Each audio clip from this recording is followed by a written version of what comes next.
कि साहब संत जी हम लोगों से कहते हैं तुम लोग वेश्यावृत्ति के लोग, जैसे वेश्या के अनेक लगवार होते हैं। जब हम यहाँ तुम्हारे गुरु हैं तो बिहार से इनको बुलाने की क्या जरूरत है? ईर्ष्या। श्रवण कर रहे धर्म प्रेमी सज्जनों तथा देवियों,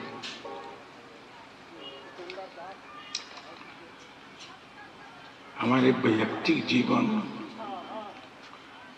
पारिवारिक, सामाजिक, व्यवहारिक और पारमार्थिक जीवन को संतुलित करने में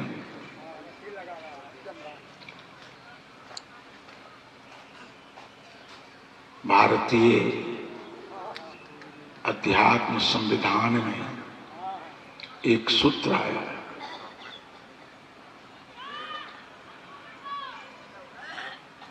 जिसके संबंध में सदगुरु कबीर साहब ने कहा है कि अर्ब खर्ब लो द्रव्य है, उदय अस्तलों राज, भगति महात्म ना तुले, ये सब कौने काज।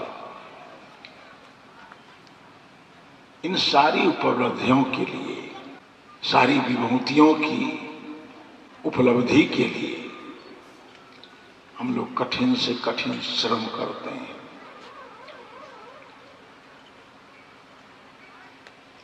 ये सारे संतुलित कब होता है? इसलिए सदगुरु कबीर साहब भक्ति की महिमा प्रदर्शित करते कहते हैं कि सारी चीजें आपके पास है, भक्ति नहीं है, ये सब कौने काज। वो भक्ति है क्या? प्रत्येक स्त्री पुरुष के अंदर भाव है,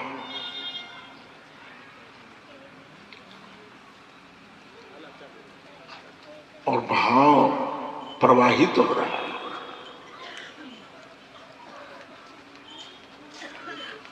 उस प्रवहन की जो इष्ट विधि है उसको हम भक्ति कहते हैं। शायद बातें कुछ अधिक टेढ़ी हो गई, जो सब लोगों की समझ में बात नहीं आई होगी, उसको मैं और स्पष्ट कर देना चाहता हूं कि हमारे आपके अंदर भाव तो है, भाव ही इस जीवन की जीवंतता का परिचय देता है। मुर्दा में कोई भाव नहीं होता है, हम लोग भी मुर्दा नहीं है। उस भाव का प्रवहन होता रहता है, भिन्न भिन्न रूपों में होता है। उस भाव के प्रवहन की जो इष्ट विधि है वो अवस्था भेद से है। सबसे पहले माता पिता, गुरु, विद्वान, बुजुर्ग, ये हमारे समाज में श्रद्धे हैं।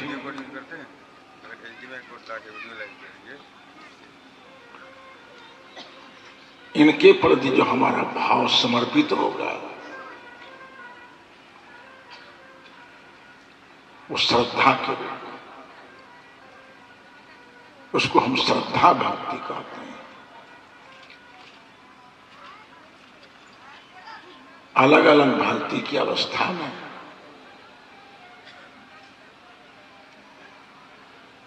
जो बात बताई गई है उसको सभी लोग सुने, सुन करके धारण करें, तभी सत्संग में आने और सत्संग की बातों को सुनने की सार्थकता है। सत्संग में हम आते हैं, बहुत सी बातें सुन लेते हैं। सुनना बड़ा आसान है, उसको समझना थोड़ा टेढ़ा है, और उस समझ को व्यवहार में उतारना बिरले लोग सफल हो पाते हैं। हम ज्ञान की, भक्ति की, उपासना की रात दिन प्रकारांतर से चर्चा सुनते रहते हैं।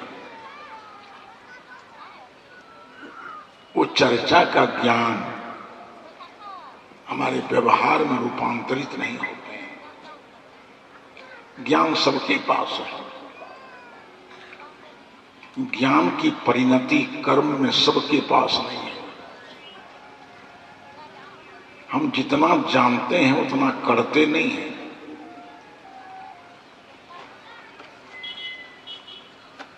अवस्था भेद से आप देखें, माता पिता गुरु ये तो परम श्रद्धेय हैं। विद्वान और बुजुर्ग, बुजुर्ग माने समाज में जो बूढ़े लोग हैं, और ज्ञान की उत्कृष्टता है।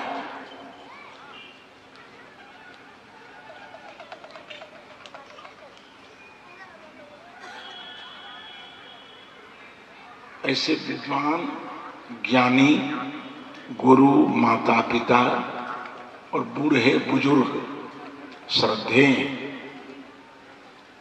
इनके प्रति जो अपने भाव का समर्पण करेंगे वो श्रद्धा के। जैसे आप लोग देखते हैं, आपके दरवाजे पर कोई गरीब भिक्षुक आ जाता है, गिड़गिड़ाता है कि बाबूजी कुछ पैसे दे दे, खाने के लिए कुछ अन्न दे दे।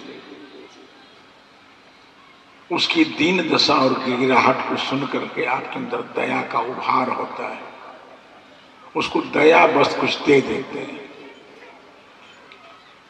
और वहीं आपके पास कोई संत महापुरुष आ जाएं, उनको देख करके आपके अंदर दया नहीं उभरती है बल्कि श्रद्धा उभर जाती है।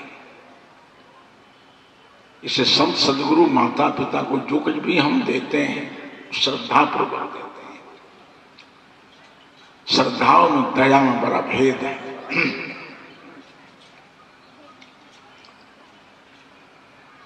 तो मैंने कहा माता पिता गुरु में श्रद्धा भाव, सारे लोगों के अंदर ये भाव आने चाहिए। बहुत चर्चा इस संदर्भ में भी 3 दिनों के सत्रों में लोग करते आ रहे हैं, हम लोग सुनते चले आ रहे हैं। इस सत्संग से सुन करके बातों को जाते हैं, घर पहुंचते पहुंचते वो बात याद ही नहीं रहती है, सब पीछे छूट जाती है।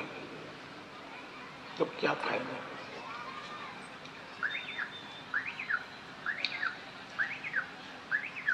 हम सभी लोगों के घर में माता पिता हैं, परिवार में, समाज में वृद्ध लोग हैं, पढ़े लिखे विद्वान हैं, ज्ञानी हैं।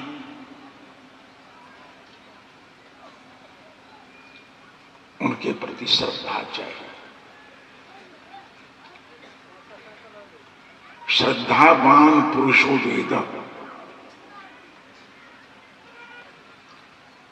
श्रद्धावान को ही पुरुष जानना चाहिए। श्रद्धाहीन व्यक्ति कठोर हो जाता है। जिसमें श्रद्धा नहीं है वो बड़ा उदंड हो जाता है। श्रद्धावान आदमी विनम्र होता है।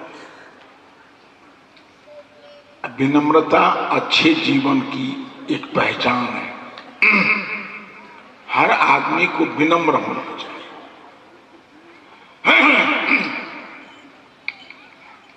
तो श्रद्धा विनम्र भाव को कहते हैं। भगवान कृष्ण ने कहा है कि श्रद्धावान लभते ज्ञानम, श्रद्धावान व्यक्ति ज्ञान को उपलब्ध कर लेता है। जितने संत गुरुजन आ जाएं, सब में श्रद्धा को,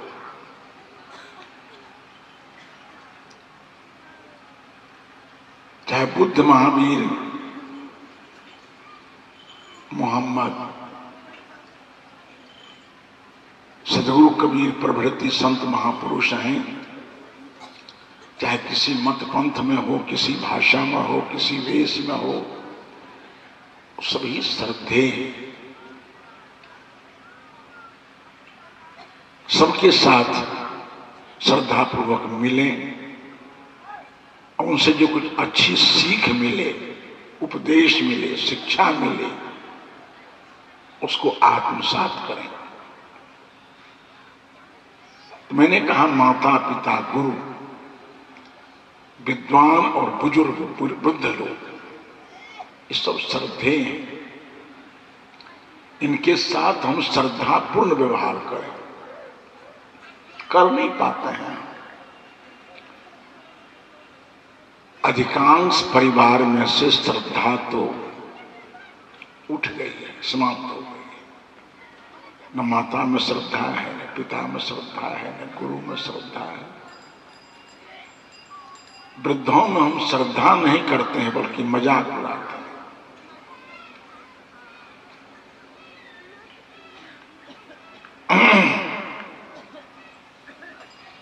तो माता पिता गुरु विद्वान बुजुर्ग, इसमें श्रद्धा चाहिए।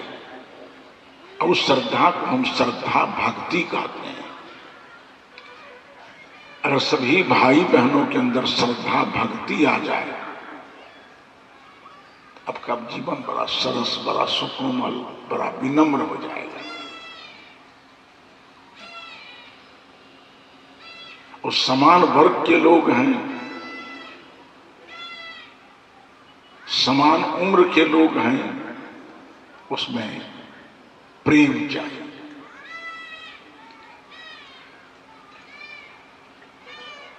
हम साथ धार्मिक प्रवृत्ति के लोग हैं।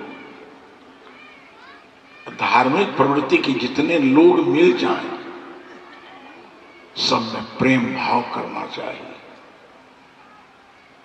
सबके साथ मैत्री का व्यवहार करना चाहिए। अगर नहीं करते हैं तो बड़ी ईर्ष्या हो जाती है। प्रेम के अभाव में ही घर घर में, घट घट में ईर्ष्या पल रही है। मैं एक बार भारत का प्रसिद्ध शहर लक्ष्मीबाई की झांसी, एक सप्ताह का मेरा कार्यक्रम, साप्ताहिक कार्यक्रम थे एक मारवाड़ी संघ में, झांसी में। वहां एक संत आते थे पहले से।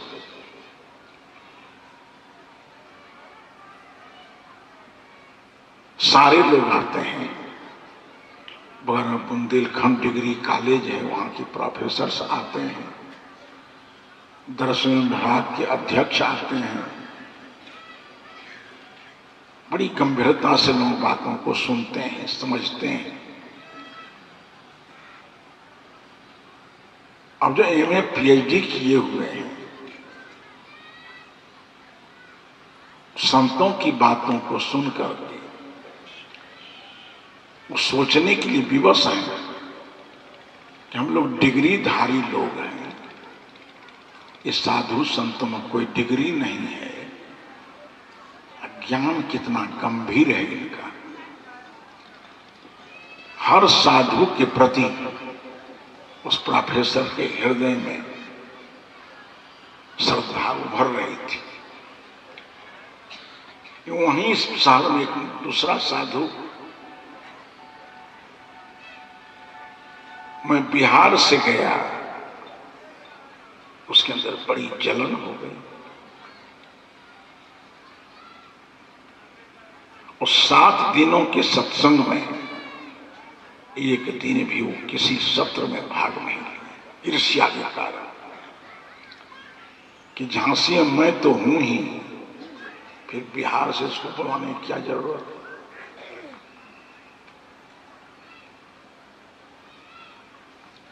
एक महिला मारवाड़ी तो हमसे आकर के कहा कि साहब संत जी हम लोगों से कहते हैं तुम लोग वेश्यावृत्ति के लोग, जैसे वेश्या के अनेक लगवार होते हैं, जब हम यहां तुम्हारे गुरु हैं तो बिहार से इनको बुलाने की क्या जरूरत है, ईर्ष्या होगी।